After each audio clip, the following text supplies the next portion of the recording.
warm welcome along to day 2 of Leasehold Made Simple week, where we are joined by leasehold expert Ian Mitchell, who is partner at Anthony Gold Solicitors here in London, and we are deep diving into the topic of leasehold, very actually trending at the moment, Ian, with so much going on in the leasehold sector. And one of the things that of course has really made the media headlines is the ground rent scandal. And we're going to talk about that in this video. What actually has caused this scandal? Well, it's the scandal. Awareness of the scandal has been running for about 3-4 years, but it's existed for probably 20-25 years. It's been caused by landlords and developers writing enormous sums of ground rent into leases. The scandal and the ploy is essentially they'll set the rent at what seems to be an acceptable level when the lease starts. On the commencement date, the lease might reference a £500 per annum ground rent, and then somewhere in the small print further down in your lease there'll be a review mechanism that doubles the ground rent every 5, 10, 15 years. Now, when people signed up to those leases, they may well have been aware of that situation at the time, but then flats have been sold on, and subsequent owners haven't necessarily been made fully aware of the implications, and the market perceptions changed, and lenders' requirements, more importantly, have changed on these ground rents. So lenders will not tolerate ground rents that double every 5, 10, 15 years. Some lenders have even more strict requirements where they don't want the frequency of the review to be less than more than every 5 years, or some even more than 12. So this is how the scandal started. Landlords and developers are writing leases that essentially bundle up massive amounts of ground rent that's payable over the term of the lease. Developers have, in fact, used this model to get what I term double bubble.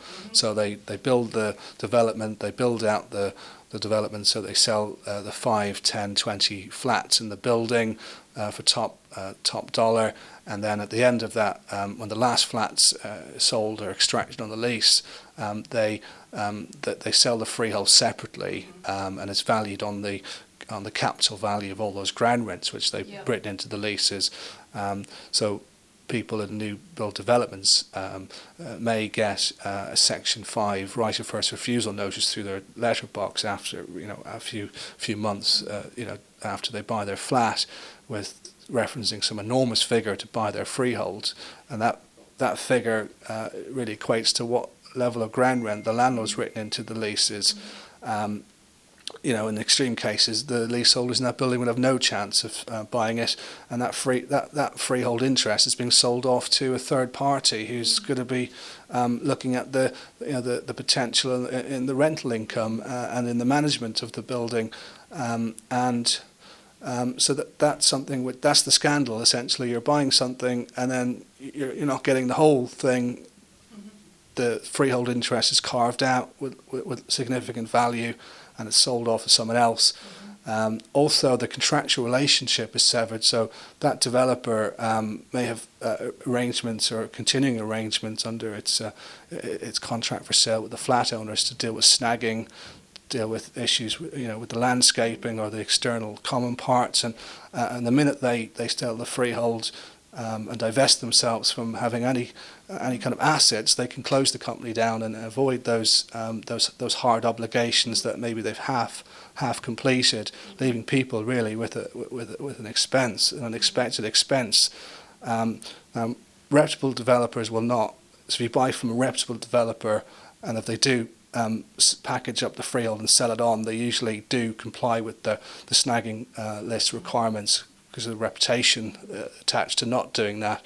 But if it's a small developer, I think you're in a fairly difficult situation. I think you'll find yourself not getting those things that are causing you problems completed, like maybe the communal gates or the entrance doorway, telecoms systems not really operating in the way that you were sold, the manner in which you were sold. So problems, and then of course you've got my view is that the ground rent scandal is not just attached to what developers have done in recent times when they're issuing leases of flats and houses with massive ground rents. It's also the second strand of this scandal is where people have a lease that has an onerous ground rent, and they approach the freeholder outside of the statutory regime, so outside of the 93 Act, where you try and write the ground rent out completely, and they try and agree a voluntary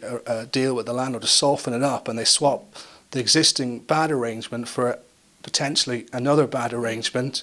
So if someone's selling their flat now, they're passing that problem on to the next guy, because maybe their £500 doubling ground rent's been changed to £500 increasing, by retail price index with complex review provisions, which will become unacceptable to mainstream lenders in in the next 2, 3, 4 years' time, because we've seen that the lenders' requirements around ground rents and ground rent provisions that are ever changing, or maybe someone's just future-proofing their flat for sale, and they think, okay, if I just soften the ground rent provision up, I'll be all right. And then when they come to sell, they find they've got the same problem that they had, and then they find they've got to pay their freeholder another amount to rescue a sale, or to make their flat viable for sale. So it's got two strands. It's not just about what the developers have done, it's about these old existing leases where you've got unscrupulous freeholders who are just waiting for you to knock on the door, and they're going to offer you a soft solution to a problem which is not a solution. It's another it's a bad apple lease. So what we recommend when clients come to us with these issues is, if there isn't, we will look at the informal voluntary deals that try and soften up the problem. But if we can't guarantee that it's going to be future-proof, you really need to look at exercising your 93 Act rights and extending the lease under statute. Now that leasehold reform right gives you the option of removing the ground rent entirely, and you'll not have this problem.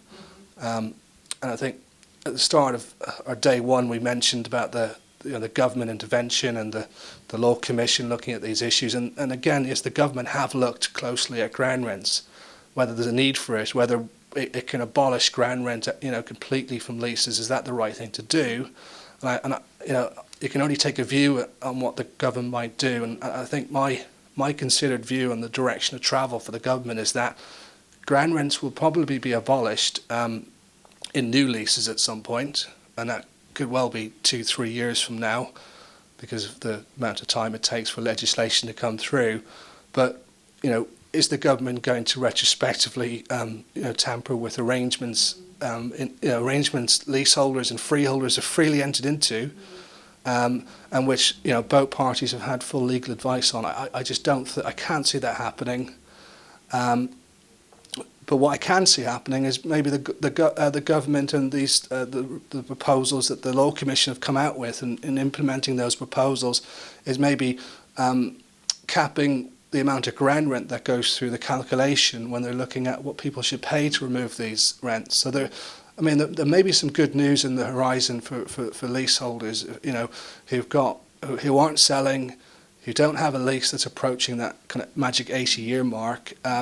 And maybe maybe they can wait. Maybe they've got maybe they've got the luxury of time in their hands. But for people who are looking to sell, or their leases are approaching that magic 80-year mark where things become very expensive to extend, I don't think the Law Commission's reforms are going to be coming in time to help those people. And I think they have to look at really what they can do now to address the situation, because it's always cheaper to do it today rather than to wait till you're kind of at the mercy of mercy of your landlord, because you're desperate to sell and you've got to get the paper signed in the morning. You've got to get that deal done. That's when things get desperate and people they enter into bad deals. So people have to really think hard if they've got this if they've got an onerous ground rent.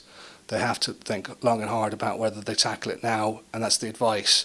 Waiting just makes it a desperate situation.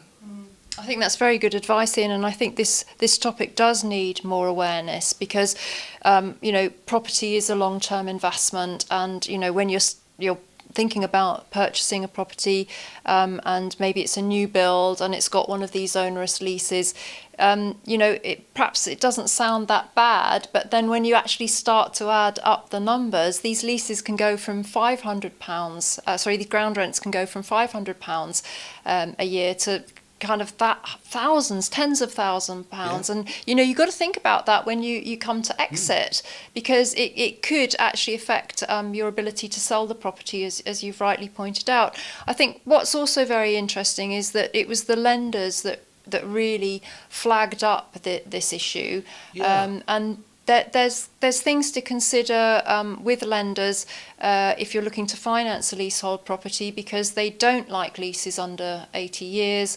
They don't like flats that are in over 5 floors high.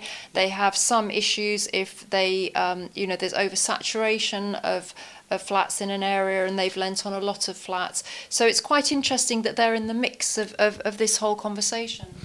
Yeah, it's also, what we also look at, so the lenders have played a fairly key role in dictating what's acceptable and not acceptable. But there's also another consideration. You need to look at, where that flat's situated in London, what the market will tolerate for that flat. So, if you've got a flat in prime central London, £1,000 or £2,000 ground rent on a flat that's got £2 or £3 million value, that may not be considered an onerous ground rent. I mean, in fact, I think the law, the tribunal, it's kind of taken what is an onerous ground rent is about 0.1% of the capital value of the flat. So the current capital value of the flat. Some lenders will even lend up to 0.2%. So if you've got a very expensive flat in a nice area, higher ground rents are tolerated. But if you had that flat in Croydon, who would want to pay? So who would want to pay £1,000 or £2,000 per annum ground rent on a flat in Croydon that's not possibly worth, £300,000-400,000? It makes it untenable, and then there's the risk that you buy that. You're the unsuspecting purchaser, and you buy that flat. You can't afford the ground rent. It has doubled, and maybe it's gone up to a level which you can't afford. Then you're at risk of forfeiture, and the regulation and the cap on the regulation, the restriction on landlords taking action for forfeiture, they're very relaxed with ground rent. So, if you owe the freeholder more than £350, the landlord can take that route. Landlords don't need a determination from the first tier tribunal or a judgment to serve a 146 notice on ground rent. So it's very dangerous. These ground rents, they're exceptionally dangerous. So, very, very good story in terms of my experience on one of these onerous ground rent cases was I had a client once who went to auction, and they bought a flat, put their hand up, and it didn't necessarily read the papers very well, but they bought the flat, and a few weeks later they had a letter from the freeholder seeking £15,000 in ground rent. That was the annual ground rent. It was based on the fact that lease. It wasn't a doubler. It was it had an old provision that valued the ground rent on the market vacant possession of the land which the property was situated on. So it was £15,000 according to the freeholder, and there was complex review provisions on it. And the lease terms are so bad, my advice to the client was to stick it back in auction, and she did. And she rang me up several weeks later and thanked me for that advice. Someone else bought it. So passing the problem on. But somebody will get to a point now, someone will get to the point where that's not, people at auction will pick up on this. People are, particularly now with the scandal being, in the news, there's been a massive amount of campaigning done on by leaseholder groups to try and abolish ground rents and to bring this issue, to build awareness on this. So it's not going to be that easy, in the current context, the current market, to just offload these flats and pass the problem on. That was a lucky client.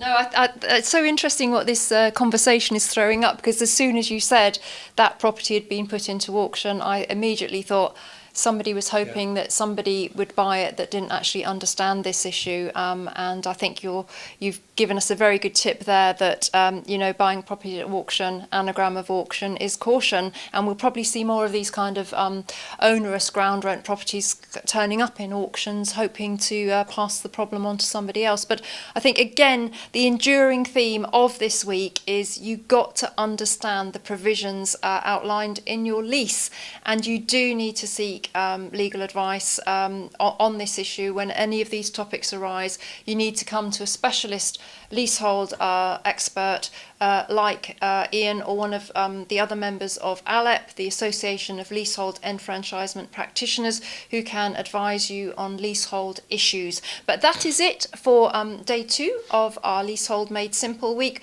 I think it is such a complex topic, Ian. We're trying to make it simple, but even my brain's a bit kind of frazzled. We hate onerous ground rents at Anthony Gold. I mean, it's a nightmare for clients. It is. Yeah, absolute nightmare. But you're here to help. Yeah. Fantastic. Well, join us tomorrow as our Leasehold Made Simple week continues.